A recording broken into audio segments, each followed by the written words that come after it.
Today, we have Crystal Peterson in the studio for another episode in our Someone You Should Know series.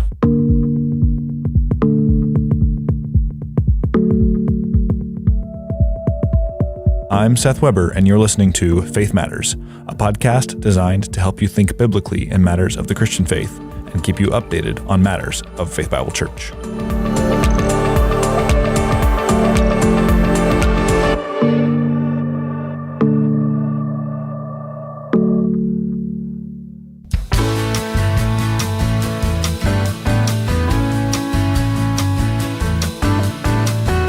Well, it's good to have you here, Crystal. Thanks for joining us. Thank you.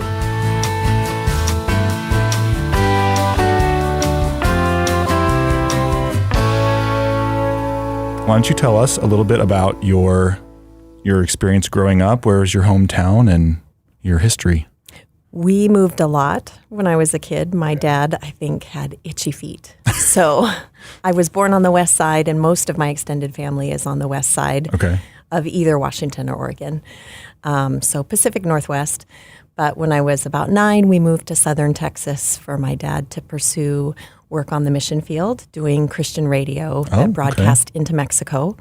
And then just before I started high school, we moved to Montana to do Christian radio more stateside. We lived in the United States doing radio to Mexico, but it was right along the border. Mm-hmm. And the mission field was short-staffed. So my dad was gone a lot with work. And with 2 daughters entering high school, he wanted more time with family. Mm-hmm. So he found a network of Christian radio stations in Montana and Wyoming. And so we moved there. And I lived in Montana until my late 20s, and then my folks had moved back out this way to be close to their aging parents, and I followed my parents. Okay. So that's how you ended up then here in Spokane. That's how I ended up here. Do you have any fun stories from your time growing up? Anything wild happen along the border? Being from the Pacific Northwest, we were a camping family, so we did lots of backpacking. My first backpacking trip was when I was 3 months old, apparently. I was in the pack. So lots of backpacking, lots of car camping, and trying to do that in southern Texas. We had a lot of epic fails. trying to camp in southern Texas is just not the same as lots camping in the Cascades. Bugs. Yes. It's for bugs, flat. A lot of bugs. And it's hot. So we tried camping on the beach on Padre Island once, and sand fleas and wind, and you can't stake a tent to the sand, so that tent went rolling down the beach with all of us chasing it. So many epic camping fails in southern Texas.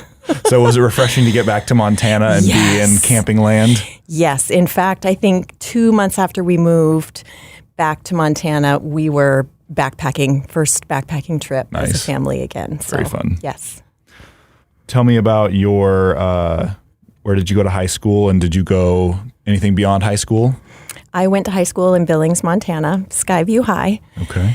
And I did 2 years at a community college in Wyoming. I studied vocal performance and home economics. Okay. So we know that you then ended up back in Spokane after that. You met Paul here at Faith Bible Church. Yes. And then tell us about your family from that point. So I started coming to FBC because my parents were attending here. Okay. And several months after that was when Paul and I met through a singles group. We never called it a singles group. It was the secret singles group. It was like young, working. Some were in grad school, little older than college age. I think we were all mid-20s and up, maybe. And so we met and married and started our family. I think our kids were pretty young, and my dad, his dream had been to own his own radio station. Wow. So they moved to the Oregon coast and bought a radio station. Wow. Not a Christian one, just a community radio station. So he would broadcast the high school sports games, and he had local people in and did morning shows. That was his dream. That's really fun. Yeah, it was. He finally got to have his dream, which was wonderful. We missed having them here, of course. Yeah. But maybe 5 years after they bought that station, he was diagnosed with cancer, and it was a pretty quick, aggressive cancer. So about 2 months, I think, from diagnosis to his passing away. So we worked with my mom to sell the station and move her back to Spokane. So she's in Spokane again. Okay. We have a 20-year-old son, Will, who is a sophomore at Whitworth. He's studying music education. He would like to be a high school band teacher. Nice. Our daughter, Mia, is 18. She graduated last year, and she is working full-time. And our youngest son, Sawyer, is 17, and he's a junior at Mount Spokane. Very cool. You guys are generally a very musical family. At least all your kids are. Did they get that from you or Paul or both? Paul did a little bit of music in school. I did a little bit of vocal stuff, but I've never played an instrument. I think our kids are far and away more musical than either one of us or both of us put together. Each one of them individually is far above what the two of us put together could come up with. So that's fun. It's a God thing. It's not a us thing. Well, that's a wonderful way that they've already been able to bless the church through their musical skills. So after college, what has your career path been like? I did a lot of retail. So I started retail at 16. Oh, wow. And kind of had a retail focus with home economics. So garment construction, garment design, to put it in layman's terms, sewing. That's a pretty simple way of putting it. And I would not say that I ever did anything specific to what I studied because I had already been in retail. So I did retail management and was in retail management when Paul and I met. Okay. I had worked since I was 16. We met when I was 26. And he really wanted to gift me being able to stay home since I had worked since I was young. And so the first year that we were married, I actually didn't work, and it was delightful. He worked 2 jobs, and he was a new firefighter, didn't make much money, so he also did construction on the side. Oh, okay. But so I could be home, be a wife, make our home ours, and it was lovely. After that first year, I didn't really know what I wanted to do, but I wanted to be home in the evenings and on the weekends. Yeah. And so I worked for Teachers Credit Union up until the night before our son was born. And then I stayed home full time until our kids were, I think, about 3, 4, and 5. And at that point, up until just a couple years ago, I worked part-time at the North YMCA as a fitness instructor and a personal trainer. Very fun. So, yeah. So how did you come to know Jesus? I was blessed to be raised by parents who loved the Lord and grandparents who loved the Lord and spoke of him. I made a profession of faith at about 10 and worked through what that looked like and what that meant with one of the pastors at our church at the time, and in preparation for baptism, probably especially because I was only 10 to make sure. But that was also something they did with anyone who made a profession of faith. So then I was baptized, and I would say the rest of my testimony is learning God's faithfulness and learning obedience on my part. Yeah. So it's been 40 years of learning obedience and learning how to live in faith and with faith and in trust, and what that looks like. Well, God was gracious to save you young. Wonderful. He was, yes. Not without bumps along the way, some really hard bumps, but for sure, yes. So what ministries have you been involved with since you've been here at Faith Bible Church?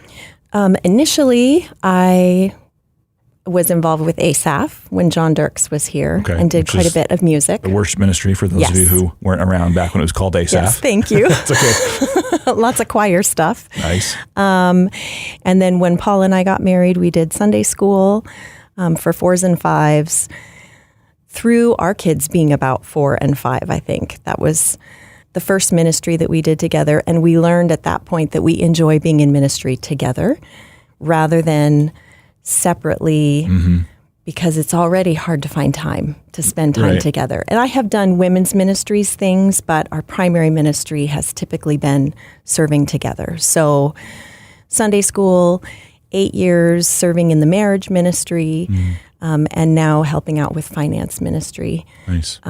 but doing it together. We love mentoring. We love getting to know couples, especially younger couples. We love that time, and we enjoy one-on-one with those younger folks, but we really together are passionate about those marriage contacts where we get to know couples. That's cool. We need older couples in the church who are willing to meet with younger couples fun. Like myself who need lots of help. It's so fun. Wonderful. So what has God been teaching you lately? Ooh, how to let go of my kids. They're young adults, and we know we've been raising them to launch. We've been raising them to not need us. Yeah. Practically as a mom, what does that look like? That's what I'm learning. That's a big thing to learn, I can imagine. It is, especially when you're right there, when to hold your tongue. And I think when they're younger, you're grabbing every single teachable moment possible. You are turning every chance into a teachable moment. And when they're this age, it's biting your tongue and letting them be adults and speaking less into their life, but more impactfully when you do, then it's more quality than quantity. And making that shift from the quantity to the quality has been a hard one for me. We could do a whole episode on that, and we probably should at some point. How can the church be praying for you? Exactly that I would let go of my kids. I know in my mind and my heart that's the right thing to do. My parenting style has to change, has to shift with that, and parent them as the young adults that they are, not the little children that they were. And that can be an easy trap to fall into. And especially, I mean, I see Paul, he has transitioned much better than I have. So I think it might be common for moms to have a harder time transitioning to parenting young adults and pulling back a little bit. I think this is because dads just sort of think they're parenting young adults the whole time. That's probably true. That's probably true. The trenches look a little different these days. Yeah. Yes. All right. Well, we have come to the time now for the speed round. Okay. Are you ready? I am. Okay, here we go.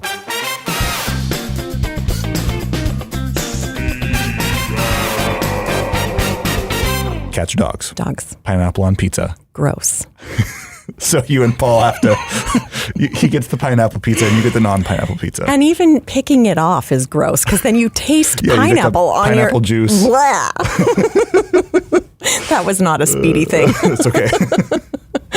Do you have any pets? We have one dog and she's perfect. What kind of dog is she? She's a yellow lab. Favorite book? I don't have a favorite because I love books. It's easier for me to say the books I don't like. I love books. One book that you love. What's like a top Crystal book? Ooh, I'm a novel reader, and I'm just coming to the end of reading the Louise Penny Inspector Gamache series. Okay. I think I have 2 left. Favorite band? Ooh, a favorite band. Any bands you've seen live over the years? Okay, I'm not going to say I like her lifestyle, but I love Brandi Carlile. I love her voice, and we have seen her live.